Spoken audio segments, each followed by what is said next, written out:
और यहाँ पर पहुंचते हुए अरफाज डैम के पास हर किसी ने अपना हमदर्दी दिखाई है, अपनी संवेदना अरफाज के साथ जताई है।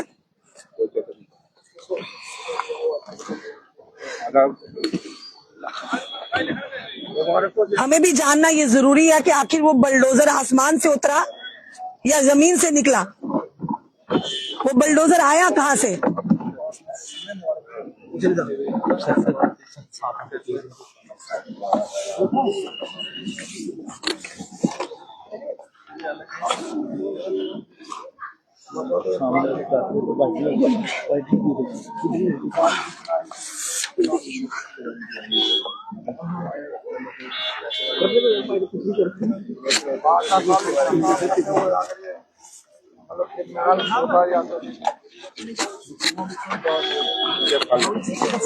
मैं तो देखने सच्चाई नहीं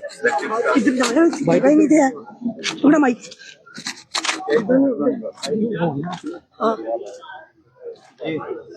कोई आपको नोटिस कोई नोटिस वगैरह दिया है?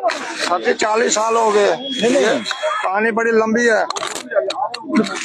और नोटिस देते जी तो हम सामान तो निकाल दे, इसका लाखों का सामान तो नीचे पड़ा है, ये देखिए सारा इधर पड़ा है। वो एसी वो इसने वो मीडिया का वो रखे हुए थे, कंप्यूटर वगैरह सारा। सर जी मेरी एक ही दरख्वास्त था, ये इंक्वायरी की जाए कि इसने क्या क्राइम किया था, इसने कौन से यहाँ बम फोड़े थे कि आपने अगर 1,500 या 1000 पुलिस सिक्योरिटी मतलब फोर्स भेजी, मतलब इतना क्या था। मैं डिस्ट्रिक्ट रामबन से जन्मभूमि है मेरी, डिस्ट्रिक्ट डोडा में मैं रहा हूँ। वहाँ 10 मिलिटेंट को अगर पकड़ना होता था इतनी फोर्स नहीं लगाई जाती थी। इनके पास क्या सबूत था कि अरफाज डैंग के पास इतना खतरनाक चीज है कि उन्होंने चिड़ी भी नहीं हिलने दी, मुझे भी नहीं आने दिया नीचे से, रास्ते बंद कर दिए, मीडिया को नहीं आने दिया, डिटेन कर लिया। जो मीडिया आवाज उठा दे। वीडियो देखी मैंने, मोबाइल तोड़ दिया। नोटिस नहीं, कोई कुछ नहीं, सिर्फ कुछ नहीं आज तक कुछ नहीं। एकदम से आगे एकदम से तोड़ दिया। तहसीलदार साहिबा थी साथ में, मेघा जी, उनको मैंने कहा भाई 10 मिनट मेरे को टाइम दो, मैं सामान कौन ऑफिसर था साथ? तहसीलदार मैडम थी, मेघा गुप्ता है शायद। तो डिस्ट्रिक्ट एडमिनिस्ट्रेशन से कौन था? उनकी तरफ से कोई जेडीए थे, तहसीलदार साहब थे दूसरे रेवेन्यू से, पुलिस का डीएसपी साहब था मेरे ख्याल में।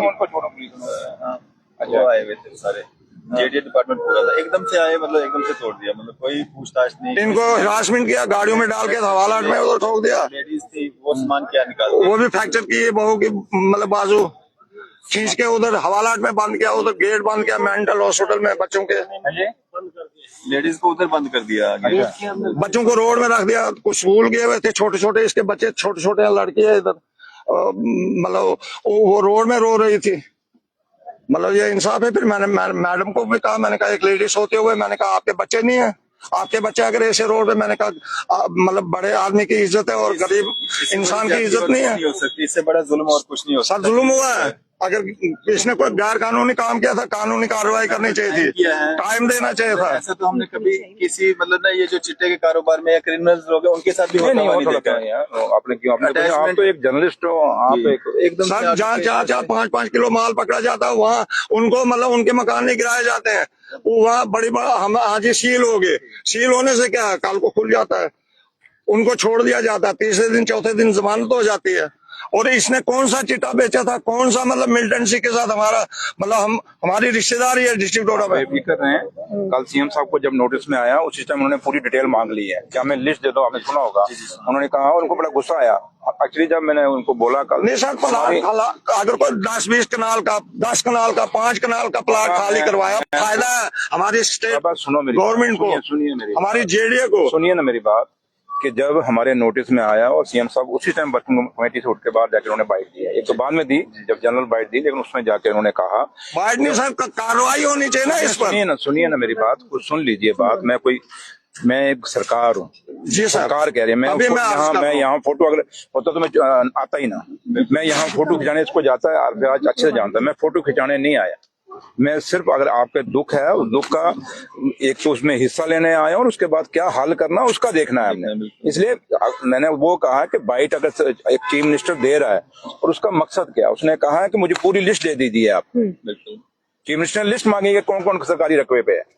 इसलिए अब चीफ मिनिस्टर है, यहाँ तो कहीं आके ऐसे ड्रामा करके चले जाएंगे, लेकिन मेरे मुंह से या ऑनरेबल सीएम साहब के मुंह से एक एक निकला हुआ लफ्ज जो है वो मैटर करता है। इसलिए मैं यहाँ नहीं कि मैं मसले को भड़काने आया हूँ, मैं ये देखने आया हूँ क्योंकि मुझे सीएम साहब ने खुद कहा, जब मैं, क्योंकि 2 दिन वर्किंग कमेटी थी और आज को पता है, तो कल शाम को जब मैं लास्ट फ्लाइट में आया, कोई 8 बजे मैं पहुंचा, मैंने रात को जाना था, मुझे कई लोगों ने पूछा आपने आना है, मैंने नहीं रात को नहीं, अब मैं आपको जाकर डिस्टर्ब करूंगा, आप आगे ही डिस्टर्ब हो, तो फिर मैंने कहा मैं सुबह जाऊंगा। तो इसलिए सीएम साहब ने कहा आप वहां जाइए, उनको पूछिए हुआ क्या है। इसलिए आप मत सोचें कि अगर डिप्टी चीफ मिनिस्टर यहाँ आपके बीच में खड़ा है तो कोई मकसद के पीछे खड़ा है, मैं तभी आपकी बात सुन रहा हूँ। इसलिए ये चीजें आप सोचें कि ऐसे ही निपट जाएगी, थोड़ा है कोई इतनी गुंडागर्दी बेइंसाफी हुई है। सवाल ये चीज आ जाता है कि अगर मेरा बेटा कोई गलत काम किया, इसने गरीबों की आप ये क्यों बोलते हो कि इसने गलत काम किया नहीं किया? ये कौन, आप इनको क्यों कह रहे हो? सर जैसे फोर्स आई है, छोड़िए इनको, वो इंक्वायरी होगी ना, ऐसे थोड़ा निपट जाएगी। आप एक आशियाना गिरा रहे हैं एक आदमी और सिलेक्टिव कर रहे हैं, या तो फिर चला दीजिए मुहिम एक पूरी, मतलब उस दिन और कितना चला दीजिए उसमें जो है, चाहे इरफाज है, चाहे वो सुरेंद्र चौधरी है, जो भी है, आप हैं, दो भी है, गिरा दीजिए, छोटा बड़ा मत देखिए, वंस फॉर एवर डिसाइड कर लीजिए कि हमने जेडीए लैंड जितनी भी है इंक्रोच खत्म करनी है, खत्म कर दीजिए, हम कौन सा ना कर रहे हैं। इसलिए ये बातें की जाएंगी, ऐसी बात नहीं है। 4 गिरा दिए, किसी गरीब का मकान गिरा दिया, स्टेट लैंड खाली कर दी, वो कहा जेडीए लैंड खाली कर दी, कहा खाली कर दी, सब कुछ है, लेकिन अब क्या दिखाएं आपको, सारा इसमें दफन हो गया।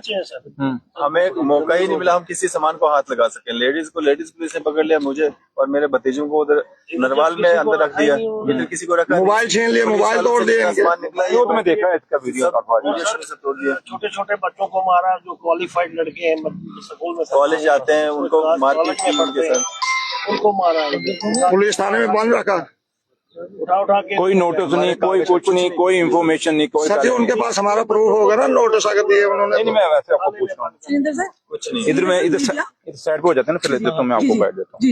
ये तो फिलहाल मैं इनसे बात कर रहा हूँ, चलिए थोड़ा देख लो आप क्या चाहते हैं, की दीवारें आप बिना जज्बात के आप मुझे बताएं, सोच के आप क्या चाहते हैं। या एक आप रिप्रेजेंटेशन मेरे नाम लिखिए आप, ठीक है, या चीफ मिनिस्टर साहब के नाम लिखिए आप, एक रिप्रेजेंटेशन लिखिए, अपनी दास्तान लिखिए, उस पर हम, ठीक है सर, क्योंकि जमा जमानी तो बात नहीं चलेगी, ठीक है, एक रिप्रेजेंटेशन आप दे दीजिए, ऑनरेबल सीएम साहब भी अब आ जाएंगे जम्मू, ठीक है, तो आप मुझे दे दीजिए, तो मैं फिर आपको मिलाऊंगा भी सीएम साहब से, ठीक है, मैं आपसे बात करूंगा, मिलूंगा, और जेडीए को जवाब देना होगा। जी जी बिल्कुल, ये नहीं होगा, ये नहीं चलेगा, सिलेक्टिव नहीं होगा, बिल्कुल, ना हम सिलेक्टिव किलिंग होने देंगे, ना सिलेक्टिव ड्राइव, किसी के डिमोलिशन ड्राइव जो है वो चलने देंगे। इसमें तो दो, क्योंकि हम चुने हुए नुमाइंदे हैं, हमारी जवाबदेही आप लोगों का, जैसे आप ये गुस्सा हम पे नकार रहे थे, ओके फादर साहब बाबा नकार रहे थे, अच्छी बात है, देखो इनका जायज है, आशियाना बनाने में बड़ा टाइम लगता है, इसलिए आप लोगों का गुस्सा जायज है, लेकिन सिर्फ मैं सिर्फ आपसे सुनना चाहता, इसलिए मैं कहता था मुझे सर यूपी थोड़ा ही बनाना, आपने देखा होगा यहाँ हिंदू मुस्लिम सिख ईसाई, आप छोड़िए इस बात को, आप मत इस चीजें को बोलिए, ये हम लोग हैं ना, और ये मीडिया बोल रहा है, मीडिया बोल रहा है चीजों, और जम्मू में एक डिस्कशन शुरू हो गई है, और खाली जम्मू में नहीं, पूरे जम्मू कश्मीर में। और जो उस कुलदीप शर्मा साहब ने जो आपको एक जमीन दी है, आपको पता होगा कौन सी दी, हमें तो पता नहीं, जो दी है वो अपने आप में एक थप्पड़ है उन लोगों के, इसलिए आप मत बोलिए, वो चंद आदमी, मैंने बोला ना, आप लेकिन पूरा जम्मू सुधर गया की जरूरत नहीं है। उस कुलदीप शर्मा साहब ने, उनकी जितनी भी हम तारीफ करें वो कम है, और जितने भी अच्छे लफ्ज इस्तेमाल करें, हमारे पास लफ्ज नहीं है कि मैं उसकी तारीफ कैसे करूं।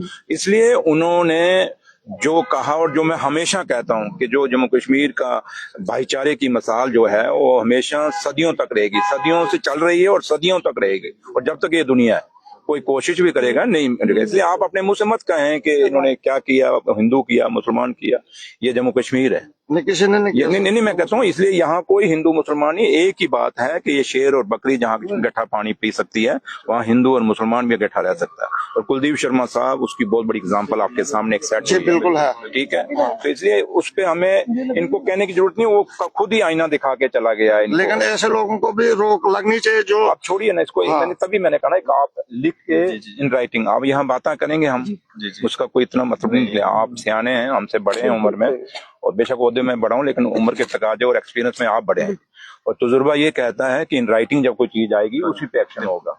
ठीक और सर। जमा जवानी में यहाँ बाइट देके चला जाऊंगा, टीआरपी चल पड़ेगी, मेरी भी तो इनकी भी तो चलेगा, शाम तक वायरल होगा। मकसद वो नहीं है, बस इंसाफ चाहिए सर। बस मैंने वही कहा, आप इन राइटिंग दीजिए। ठीक है सर, ठीक है, इन राइटिंग अच्छा सा लिख के। चलिए सुरेंद्र चौधरी जी से भी बात करने की कोशिश करेंगे, हम प्रश्न करेंगे इनसे।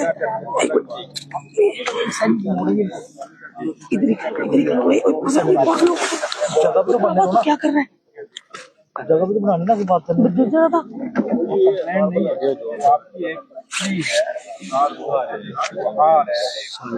चलिए, आपने देखा सुरेंद्र चौधरी जी यहाँ पहुंचे, उन्होंने साफ तौर पर कहा कि जेडीयू को अब जवाब देना होगा और उन्होंने एक अरफाज डैंग को आश्वासन दिया है कि जरूर इस पर कार्रवाई होगी। Thank you sir. Department Umar साहब सर मैं हमें दुख इस बात का है कि ये फाइल कम से कम उमर साहब के टेबल पे मैं जानी सर चाहिए। एक अर्ज और कर दूंगा, जिसके लिए आपको सरकार मतलब चुना है, बोलिए।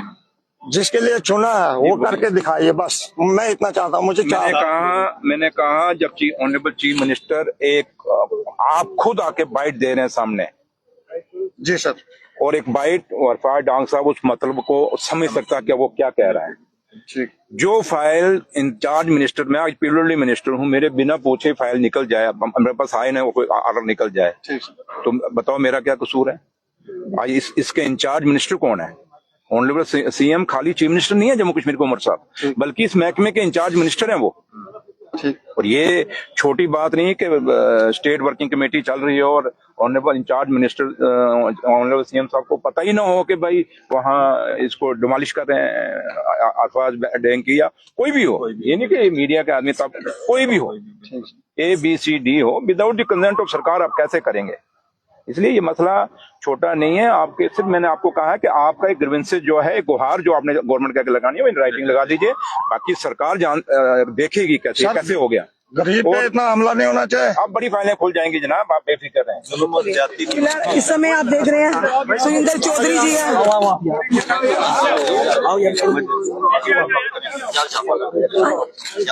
सुरेंद्र चौधरी जी हैं, इनसे बात करने की कोशिश करेंगे। भैया धक्के मत मारो। सुरेंद्र सर, जो ये घटना हुई है, जो सीएम उमर अब्दुल्ला जी ने कहा कि हमारे नोटिस में नहीं था, ना ही मुझ तक वो फाइल पहुंची, ऊपर से रविंद्र रैना जी यहाँ पहुंचे, वो कहते हैं LG साहब से बात हुई है, LG साहब ने कहा मेरे राजभवन से ऐसा कोई आदेश नहीं हो। तो हमें समझ नहीं आ रहा ये बुलडोजर आया कहाँ से, आसमान से उतरा या जमीन से निकला? देखिए, मैं आज जम्मू कश्मीर के जो पत्रकार मेरे भाई बहन हैं, आज उन पे भी एक सवाल खड़ा होता है। जब हम यहाँ गली गली जाके कह रहे थे कि हमें पूरा काम करने नहीं दिया जा रहा, और जब हम ये बातें कहते थे, हमारे कई साथी प्रेस वाले ऐसे भी थे जो हमारा मौजू लेते थे, हमारा फिर वो मीम बनाते थे। लेकिन आज आप देख लीजिए, आपके सामने एग्जाम्पल है, जो सच बोलेगा उसके खिलाफ एक्शन होगा। क्या सच बोलना इस हिंदुस्तान के अंदर जायज नहीं है? क्या ये जम्मू कश्मीर का जो हिंदुस्तान का जो आइन है, क्या जम्मू कश्मीर उस आइन में नहीं आता? क्या बाबा साहब भीमराव अम्बेडकर ने उस आइन में हर चीज क्लियर की है, किसका कितना हक है, किसको क्या चाहिए, कौन कितना बोल सकता है, हर आदमी को हक दिया गया और बोलने की आजादी है। ये लड़का छोटा मेरा भाई अरफाज डैंग सच्चाई बोली, और सच्चाई बोली अगर वो बोल रहा है, अगर आज, क्योंकि मुझे इस पे फक्र है कि नशे के मसले पे जो ड्रग्स की बात आई, घर घर में जो ड्रग्स जा रहा है, उस पे काफी बड़ी इसने मुहिम छेड़ी और उस पे काम भी किया, और मैंने बड़ी बारी इसकी वीडियोस भी देखी हैं। और अगर काम हो सकता है किसी को चुभता हो, और जो जिसको चुभा, इसका मतलब वो कहीं ना कहीं जो गलत चीजें जम्मू कश्मीर में हो रही हैं, वो कहीं ना कहीं उन चीजों को प्रोटेक्ट कर रहा है। और जहां तक ताल्लुक आप कहते हैं कि ये डिमोलिश हुआ, जो ये मकान, ये एक कुटिया हम कह सकते हैं, वो कुटिया जिसके अंदर एक गरीब के सपने फंसे हुए थे, वो गरीब जो चाहता था कि एक दिन मैं भी इसी कुटिया से अपना नाम जम्मू कश्मीर में पूरे हिंदुस्तान में रोशन करूं, लेकिन आपने उसको मौका ही नहीं दिया। रातों रात दिन में आके दिन दिहाड़े आप इतनी बड़ी पुलिस लगा के आप इस छोटे से गरीब आदमी का मकान डाल देते हैं। क्यों भाई? आप आने की अनुमति, मैंने वही कहा ना, तरह से पाबंदी लगा दी गई थी सर, इतनी स्ट्रिक्टनेस हमने कभी नहीं देखी। मुझे बोलने दो, मीडिया को बुलाते हैं सर कवरेज करने के लिए। मुझे बोलने दो। मैं आपको एक ही बात कहूंगा कि मैं बड़े दुख से आया हूं, और मैं आप लोग सब जानते हैं कि मैं यहाँ अगर आया हूँ तो मेरे लीडर और जम्मू कश्मीर के कायद और मुख्यमंत्री उमर अब्दुल्ला साहब की डायरेक्शन में आया हूँ। मैं रात को जब 8 बजे यहाँ पहुंचा, जम्मू में लैंड किया, उसमें क्योंकि मैं जल्दी मेरी फ्लाइट थी लेकिन रात को फ्लाइट लेट हुई तो मैं अंधेरा पड़ गया। फिर मैंने इनके सोचा ये आगे डिस्टर्ब में तो और जाके क्या डिस्टर्ब करूंगा, मैं नहीं आया। अब सुबह आने का मकसद, सुबह सुबह मैं घर से निकला हूँ, सीधा पहले मैं यहीं आया हूँ। क्यों आया हूँ कि सरकार अपनी जिम्मेवारी जानती है, हम समझते हैं। और एक यूटी का चीफ मिनिस्टर जब अपनी वर्किंग कमेटी से उठ के बाहर आके एक बाइट दे रहे हैं, किस पे? क्योंकि जब पूरे जम्मू कश्मीर में एक कराई मची कि एक नाजायज मकान को ढाया गया है, तो चीफ मिनिस्टर साहब को वहां, क्योंकि बात यहाँ कुछ लोग आए बीजेपी के, उन्होंने कहा जी क्या कर रही है उमर अब्दुल्ला सरकार। भाई उमर अब्दुल्ला सरकार का यहाँ कहाँ रोल है? एक डिप्टी चीफ मिनिस्टर आपके सामने यहाँ खड़ा होके अरफाज डैंग के उस मकान, ढहे हुए मकान, उस कुटिया को, ढहे हुए कुटिया के ऊपर खड़ा होकर कह रहा है कि जम्मू कश्मीर की सरकार को नहीं पूछा गया।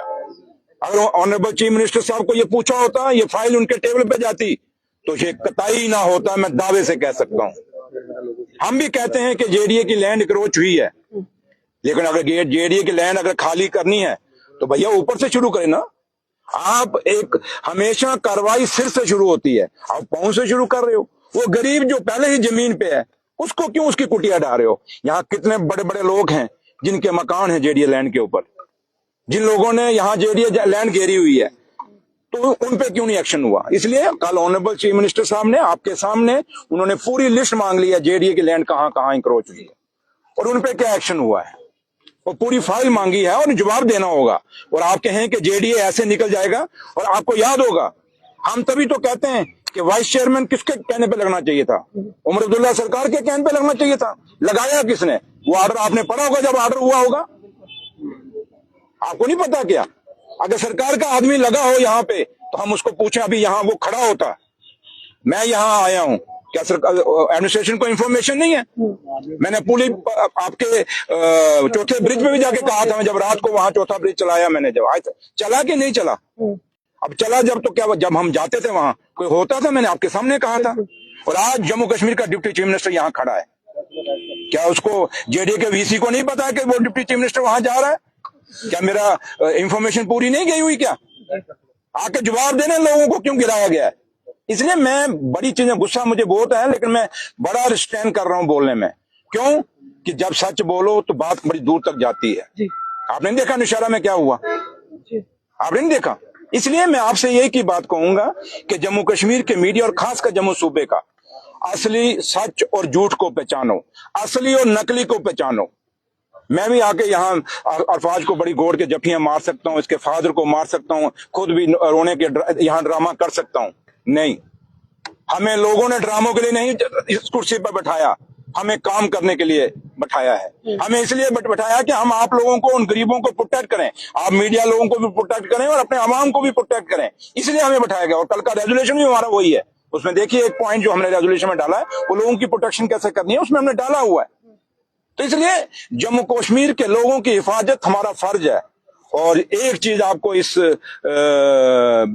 आप लोगों को मैं इस जगह से एक बात कहना चाहूंगा कि जिन लोगों ने भी ये किया है, आप सोचें कि उमर साहब, क्योंकि उमर साहब ने पूरी फाइल जब मंगवाई है, अब इंक्वायरी जरूर होगी।